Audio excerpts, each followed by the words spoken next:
Hey, everybody, welcome back to the Michael Lofton Show on Reason and Theology. I would like to talk about Pope Francis, the new document from the Vatican, the death penalty, and some of the objections that individuals have raised against it. And I want to specifically engage Edward Feser's comments that he made on X about Dignitas Infinita, specifically in relation to the death penalty.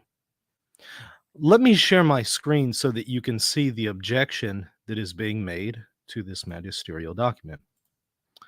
So, Feser says, something the debate over Dignitas Infinita has so far oddly neglected to call much attention to is that it seems it has now been conclusively demonstrated that a pope can teach error when not speaking ex cathedra. For the new DDF document, issued with the Pope's approval, says, quote, the death penalty, ellipses, violates the inalienable dignity of every person, regardless of the circumstances, ellipses.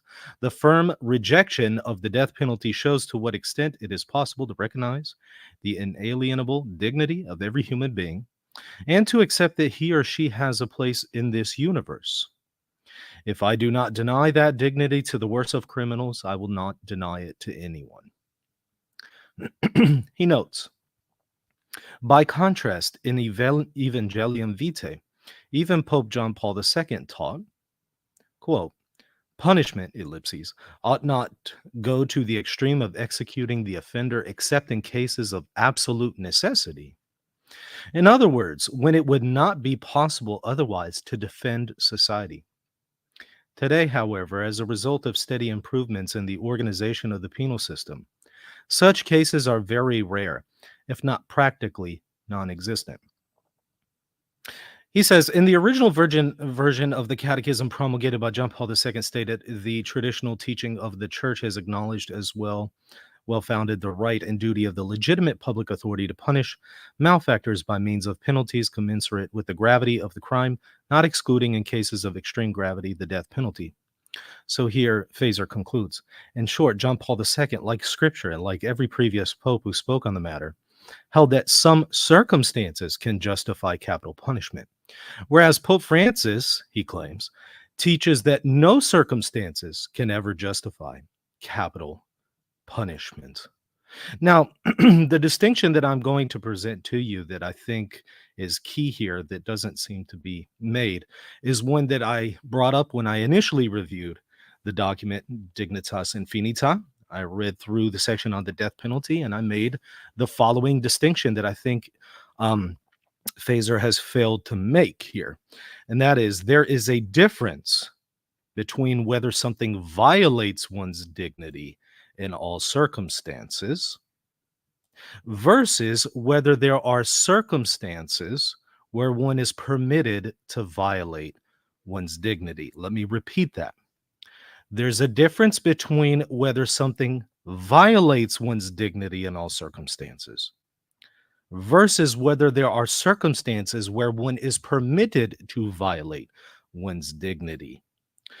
I'll note that what Feser attributed to Pope Francis is simply not there in this quote or in the document at all. He says that Pope Francis says that no circumstances can ever justify capital punishment. Again, that is not what he says. He notes that the death penalty always violates the dignity of every person, regardless of the circumstances. But he does not address the question that in all cases and at all times, it is never permitted to violate that dignity. Whereas Pope John Paul II is talking about cases where that is permitted. So that is a key distinction that I think he has failed to make. And I find it interesting that the very first commenter on Feser's thread notes the exact same distinction that I just made and that I have made from day one. This is, I looked him up, looks like he's a neuroscientist, Dr. Brain MD. He asks, how is that a contradiction? Both can be true at the same time. Correct. He says death penalty always violates the inalienable dignity of every person, while at some points it is justifiable to do that. Right. There's a difference between whether an act always violates one's dignity versus whether there are circumstances that would allow you to justifiably violate their dignity. They're not the same thing. It's a very, very simple distinction, but a vital one, and one that I think that Feser would appreciate. I grabbed this off my shelf because I recall in Feser's book here, Five Proofs of the Existence of God, whenever he's dealing with the Aristotelian proof of God, I remember a very important distinction that he made concerning causality. He makes a distinction, this is page 24 through 25, between a linear series of causes versus hierarchical series of causes. And this is by no means sophistry. It is actually a very important distinction that I think he makes here, and sufficiently responds to some of his critics when he employs this proof for God. It's a very, very important one. And you're welcome to read the book or watch some of his videos on YouTube where he goes over this distinction. But my point in bringing this up is Feser is a man who appreciates nuance and distinctions and sees how these kinds of distinctions can really, really, really factor in harmonizing some things that seem on the surface to have tension. And so I think that he would appreciate the distinction that I, and it seems others, have also made here, and hopefully he'll account for that in the future. Now, let me give you another example of this. I think that if you were to ask Pope Francis, does the direct killing of a person always violate their dignity? I suppose he would say yes. And perhaps even if he doesn't, let's just say that there is a person out there who would say, yes, even the direct killing of a person always violates their infinite dignity. Suppose a person says that, or suppose Pope Francis says that. Well, then you could ask them, okay, but what about cases of self-defense where that person is an aggressor who is threatening your life? Well, Pope Francis has himself acknowledged the legitimacy of lethal force in self-defense. And I think that everybody else who would adopt the position that direct killing of a person is a violation of their dignity, I think every one of those persons would still say, but self-defense is justifiable in violating that dignity. So there's a difference between whether something violates their dignity and whether or not it is permitted to violate one's dignity. The case of self-defense is one example. Now, returning to the example that we're discussing here, Pope Francis says that it always violates a person's dignity to employ the death penalty. Okay. But I guarantee if you were to ask Pope Francis, but wait, now what if God himself commands that you employ the death penalty on a particular person? I'd imagine he would still say, well, that violates their dignity, but it is a justifiable violation of their dignity because God himself is calling for it. Whereas in other circumstances, it would seem that Pope Francis thinks that at least today, it is never justifiable to violate that dignity. That's where we have some wiggle room to debate. But I imagine if you were to ask him, but wait, if God commanded it, such as in the Old Testament, is it permitted? He would have to say, yes, it's permitted, but it's still a violation of their dignity. It's just a justifiable violation of their dignity. Now, you see, he's not automatically, if he were to adopt this position, he's not automatically rejecting divine revelation. So anybody who maintains what Pope Francis is saying here can still hold to divine revelation and Old Testament instances where God commanded the death penalty. There's not an absolute contradiction here.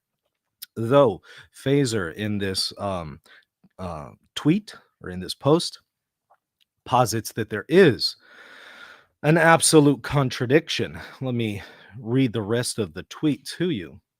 See what he says here.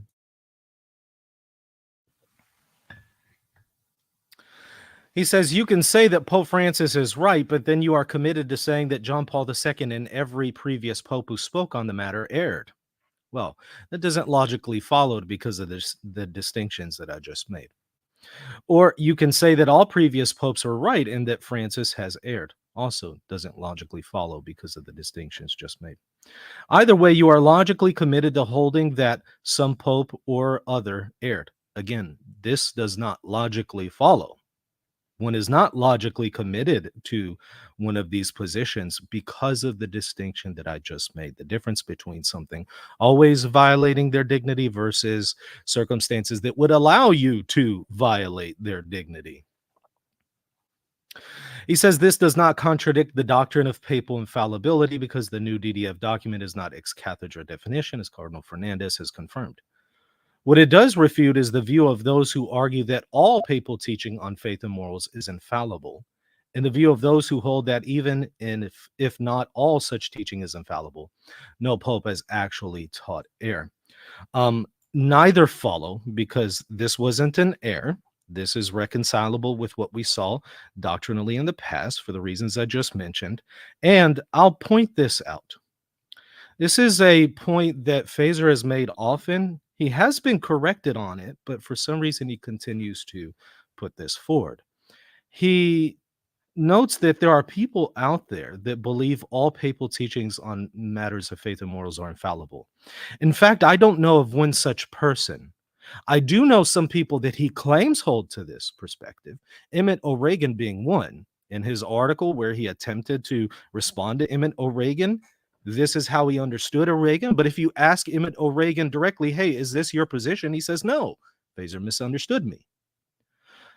Moreover, Feser has also suggested that I hold to the view that all papal teachings on faith and morals are infallible, which is absurd given the amount of times I've said that it is possible for the Pope to err in non-definitive teachings. So I know he has gotten me wrong on that particular point. And I would again say, I don't know anybody who actually holds to this view. The distinction that people are making is that, yes, the Pope can teach error when teaching non-definitively. However, he cannot teach grave error. There is a difference between teaching error and grave error. And I would certainly suggest that people read my response to Dr. John Joy on this particular point where he and I were discussing this question. It is in an article called A Response to Dr. John Joy, Is There a Charism of Infallible Safety? You see, Dr. John Joy is a theologian who is an expert on the magisterium, and he understands the distinction that is being made here, that it seems others are not appreciating. He understands the distinction, but he takes a different position than the one I would take, and I engaged him in the article.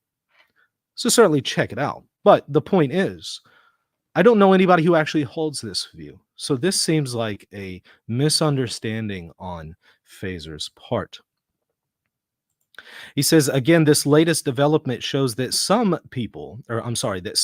pope certainly taught error, whether you think that is Francis or his predecessors. Well, I personally could suggest better examples of doctrinal reversals, potential doctrinal reversals than this one. He says, feel free to stomp your feet, shout dissenter and bloodthirsty, and otherwise blame the messenger all you like. He says, the contradiction is not going away. Well, as I showed, there is no absolute contradiction here. What this reminds me of is an atheist, for instance, who would open up the Bible and show you two passages of the Bible that seem on the surface to conflict with each other. And they say, well, you can stomp your feet all you want and kill the messenger, but the contradiction is not going away. And, you know, all a person has to do is just show them, wait, no, this is not an absolute contradiction, and here's why. I think that the same applies here. There's no contradiction. There was just a failure to appreciate this distinction on Feser's part. And he says, and neither are the problems that follow from it. Well, we're going to talk about some of the problems that follow from dissenting against magisterial teachings in a moment. Pope Francis has guaranteed his place in the history books. That's an interesting take, given that it's all resting on a faulty premise, and that is that there's an absolute contradiction here between what John Paul II said and Pope Francis said. Now, let me address one more thing that Pope Francis says here for somebody who would try to respond. Well, doesn't Pope Francis say the firm rejection of the death penalty shows to what extent it is possible to recognize the inalienable dignity of every human being? Right. He does say that, but the way that Feser has interpreted this still does not logically follow. He just made a claim that the death penalty is always a violation of the person's dignity, not that the violation can't be permitted in such cases. He, however, believes that currently it is one's position should be that we should firmly reject the death penalty. That is what Francis believes, that we currently, in our circumstances today, should firmly reject the death penalty. But Pope Francis is not saying there are no circumstances that would allow for this violation of this inalienable dignity of every person. He says it's always a violation of their dignity, but he doesn't say there are no circumstances, such as God commanding the death penalty in the Old Testament, that would allow for this violation. He simply says that the firm rejection of the death penalty shows to what extent it is possible. So again, he holds that in our current circumstances today, this is the only approach that we should take. We should firmly reject it. Again, this is where we can now discuss Pope Francis's prudential judgment. What he says here about the person's dignity and a violation of dignity is doctrinal in nature. But when he concludes that today we should firmly reject the death penalty, well, that is a prudential judgment. Those are two different things. So you could see, if somebody's not reading carefully, how they could maybe confuse what Pope Francis is saying and then pit it against John Paul II. But as I've demonstrated here, there is no absolute contradiction. Even if you don't agree with Pope Francis in the position that today we should firmly reject the death penalty, there's no absolute contradiction. Now, let's talk about the magisterium and our approach that we should take towards the magisterium. I would direct you, of course, to Canon 752, since Fernandez has brought that up, and Fernandez was just brought up by Feser. Let's go to where Fernandez has directed our attention to in his most recent press conference in relation to Dignitas Infinita. Canon 752, although not an assent of faith, a religious submission of intellect and will, must be given to a doctrine which the Supreme Pontiff or the College of Bishops declares concerning faith or morals when they exercise their authentic magisterium, which the Pope did, and Feser admits he did, even if they do not intend to proclaim it by a definitive act, which is, again, what Feser acknowledges is taking place in the document. Therefore, the Christian faithful are to take care to avoid those things which do not agree with it, such as the position that Pope Francis is wrong and contradicted his predecessor, especially given the fact that that position does not logically follow. Let me also direct your attention to the profession of faith, which professors generally are required to make. I can't speak for all professors, but professors, philosophical professors, theological professors, are required to make. And frankly, all Catholics should be able to make this profession of faith if we claim that we believe the same faith.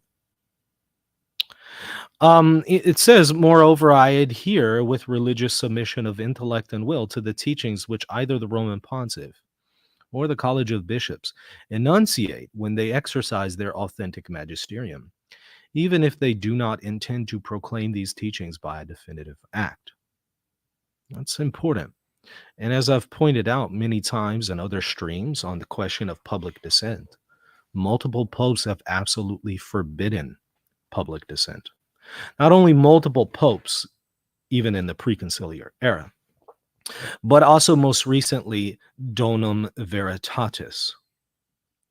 It has an entire section against public dissent, from paragraphs 32 all the way down to paragraph 41. It completely opposes the question of public dissent. So it notes how a theologian is not permitted to resort to social media or mass media or to just simply publicly express their dissent against a non definitive teaching of the magisterium. And it explains why. And then it has other sections where it goes over how a theologian, or by extension, a philosopher, should behave whenever they encounter difficulties in a magisterial document. Well, it certainly notes that we can raise questions. Now, raising questions is a little different than attributing error to the magisterium, right? There's a difference between saying, "Hey, I don't understand this. I'm raising some questions. How is it that what Pope Francis said can be reconciled with what John Paul II said or what Scripture says?" That's a legitimate question. I don't think there's anything wrong with publicly raising questions. Canon 212, as I've demonstrated in a whole stream dedicated to it, that seems to be the purpose behind Canon 212. But Canon 212 does not allow for public dissent, as I've demonstrated. And this document here, again, Donum veritatis, a magisterial document, says the willingness to submit loyally to the teaching of the magisterium on matters per se not irreformable must be the rule. It can happen, however, that a theologian, and by the way, you could also say a philosopher, right? A theologian, a philosopher, or really just your average Catholic who is neither. It can happen that a theologian may, according to the case, raise questions regarding the timeliness, the form, or even the contents of magisterial interventions. You can raise questions. There's nothing wrong with that. Here, the theologian will need, first of all, to assess accurately the authoritativeness of the interventions, which becomes clear from the nature of the documents, the insistence with which a teaching is repeated, and the very way in which it's expressed. That concerns how authoritative something is. Now, what does the theologian or philosopher or just average Catholic do if the difficulty still remains? Well, it notes here in paragraph 30, if despite a loyal effort on the theologian's part, now notice that a loyal effort, well, automatically accusing the magisterium of teaching error after just a few days of the magisterium teaching, I don't know if one has really made a loyal effort in just a few days, but that's a different point. A loyal effort on the theologian's part. If the difficulties persist, the theologian or philosopher has the duty to make known to the magisterial authorities the problems raised by the teaching itself in the arguments proposed to justify it, or even in the manner in which it's presented. So they do have a duty to make this known to magisterial authorities. But the question is, how do they do that? Is it through public dissent? Actually, no. It tells you. He should do this in an evangelical spirit and with a profound desire to resolve the difficulties. His objections could then contribute to real progress and provide a stimulus to the magisterium to propose the teaching of the church in greater depth and with a clear presentation of the arguments. In cases like these, the theologian should avoid turning to the mass media. This was also written in an age where we didn't have this phenomenon of Twitter. So the same would apply not only to mass media, but to social media. The theologian or the philosopher should avoid turning to mass media and or social media. Instead, but have recourse to the responsible authority. For it is not by seeking to exert the pressure of public opinion that one contributes to the clarification of doctrinal issues and renders servite to the truth. It can also happen that at the conclusion of a serious study, and I would suggest that perhaps, well, the document was released just a few days ago. I would suggest one has not done a serious study of the document, given the fact that it's less than a week old. It can also happen that at the conclusion of a serious study, undertaken with the desire to heed the magisterium's teaching without hesitation, mm, the theologian's difficulty remains because the arguments contrary seem more persuasive to him. So if one thinks, hey, look, I'm really struggling, I'm trying to understand Pope Francis here. And I'm really eager to embrace what Pope Francis says, but I just have this hang up with what John Paul II said or what scripture says. Faced with a proposition to which he feels he cannot give his intellectual assent, the theologian nevertheless has the duty to remain open to a deeper examination of the question. So you have to remain open. So this is speaking of an instance where after you've done the serious study, not when you've just flippantly concluded that there's an error here, but after you've done a real serious study and eagerly, without hesitation, attempted to understand it, if you have a difficulty, you could privately withhold assent. However, it nowhere allows for public dissent. In fact, it constantly goes against public dissent. Again, paragraphs 32 through 41, among other places in the document. So again, there's a difference between privately withholding assent after you've done the necessary research versus publicly dissenting. They are not the same thing. It constantly warns and condemns the problem of publicly dissenting against magisterial teachings. You know what it also warns against? This notion of a parallel magisterium. I found that interesting. It speaks of in opposition to and in competition with the authentic magisterium. There thus arises a kind of parallel magisterium of theologians, and it's saying this in reference to those who publicly dissent. Have you noticed this phenomenon? A parallel magisterium of theologians and or philosophers, or bishops without a diocese who don't have any magisterial authority per the Catholic Church. Have you noticed this phenomenon of a parallel magisterium? Well, the document specifically condemns that. And it ties the question of a parallel magisterium in relation to public dissent. I thought that was interesting. Now, let me give you a couple other quotes from the document. Right after that, it says, certainly, it's one of the theologian's tasks, and perhaps we could say even philosopher, but more immediately the theologian's task, to give a correct interpretation to the text of the magisterium. So this is a duty of theologians, and again, by extension, philosophers or any Catholic. They have a duty to give the correct interpretation of a magisterial text. And to this end, he employs various hermeneutical rules. Well, for instance, the hermeneutic of reform, which is a hermeneutic of continuity.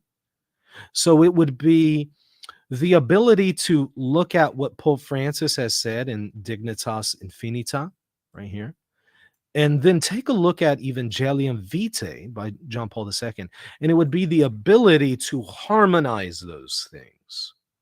That is a hermeneutic of continuity. Unfortunately, in the church, in the post-conciliar era, the hermeneutic of discontinuity has been prevalent.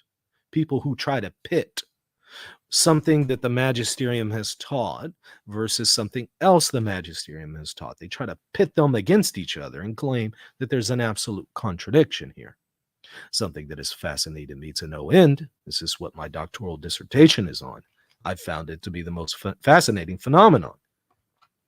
And I'll note, my observation is that in each of these cases, often sloppy thinking is involved, where people attribute an absolute contradiction to two theological propositions that are not absolutely contradictory. They just fail to appreciate an important distinction in the same way that an atheist or perhaps a Muslim may fail to appreciate an important distinction between two passages that they consider to be contradictory, two passages of the Bible, I should say. Well, the hermeneutic of continuity. Among these is the principle which affirms that the magisterial teaching by virtue of divine assistance has a validity beyond its argumentation. Ooh. Well, I honestly suspect some theologians and philosophers in the Catholic Church don't believe that. Oddly enough, Fernandez has recently brought this very issue up and spoken of this divine assistance in the context of non-definitive teachings in his press release, something I greatly appreciated because it has been a point that I have been hammering home for several years now. And it was nice to see the Cardinal bring it up. In addition to the Cardinal telling all the entire world that cardinals and bishops who dissent from the magisterium or even accuse the Pope of heresy are in violation of their oath. I appreciated that because I've been noting the very same thing as well. Well, it says, by virtue of divine assistance, the magisterium in its teaching has a validity beyond argumentation. You know what that means? That means if I look at what, John Paul II said, and I look at what Pope Francis said, even if I don't understand the argumentation for harmonizing them or the argumentation for one of the propositions, if not both, there's still a divine assistance at play here that I should respect, even if I don't understand it. Even if I don't understand the argumentation involved. Why? Because my intellect is limited in nature. Whereas the magisterial authority and the magisterial teaching is not merely based on intellectual argumentation, but rather has a protection by the Holy Spirit. Now, I've spoken at great length on how that assistance works with the fact that the magisterium could teach error. It's been a point that I've brought up numerous times, and it's at the very heart of that response that I made to Dr. John Joy in the article that I wrote referenced earlier. You're certainly welcome to check it out. I also have numerous videos about it here on the channel. It says that this may derive at times from a particular theology. Now, I also want to take a look at another part from Donum veritatis that I think is appropriate here. Let me bring it up. This is paragraph 40, again, in the section in relation to public dissent. I will not offer a comprehensive view of the question of public dissent. I have, at length treated this in great detail through multiple magisterial documents, pre and post conciliar. You could just type in on this channel public dissent and you'll see much more comprehensive material. In this case, I'm limiting myself to snippets from Donum veritatis. It says, as for theologians, by virtue of their proper charisms, and I would suggest this also would apply to philosophers, right? They have the responsibility of participating in the building up of Christ's body in unity and truth. Their contribution is needed more than ever, for evangelization on a world scale requires the efforts of the whole people of God. But then I ask the question, how is it that accusing the magisterium of error, especially when it doesn't logically follow that it has erred, how does that build up the body of Christ? And how does that evangelize the world? Wouldn't it actually cause disunity? And wouldn't it cause a scandal to the world? Because now we have Catholics saying that the magisterium has erred when it hasn't. If it happens that they encounter difficulties due to the character of their research, so if you have a philosopher or a theologian who finds it very difficult to harmonize John Paul II and Pope Francis due to their research, they should seek their solution in trustful dialogue with the pastors. That would be the bishops, not resorting to Twitter, but rather going to those who are pastors in the spirit of truth and charity, which is that of the communion of the church. That would be my recommendation. If you're struggling with Pope Francis on the question of the death penalty, well, there's plenty of resources available to you, but at the very least, listen to the wisdom of Donum veritatis. Avoid public dissent. If you have questions, go to your pastor. You can even ask questions online. You just simply cannot publicly dissent. But go to your pastors. Lay before them your concerns, and you'll find a solution. Every time I thought I have found an absolute contradiction in a magisterial teaching, I've always found solutions. Sometimes you won't find them immediately. It takes time. But you have to approach the magisterium with a spirit of docility, humility, and submission, as the magisterium itself says. After all, that is why we are Catholics and not Protestants. The Protestant sits in judgment of the magisterium. The Catholic allows the magisterium to sit in judgment of ourselves.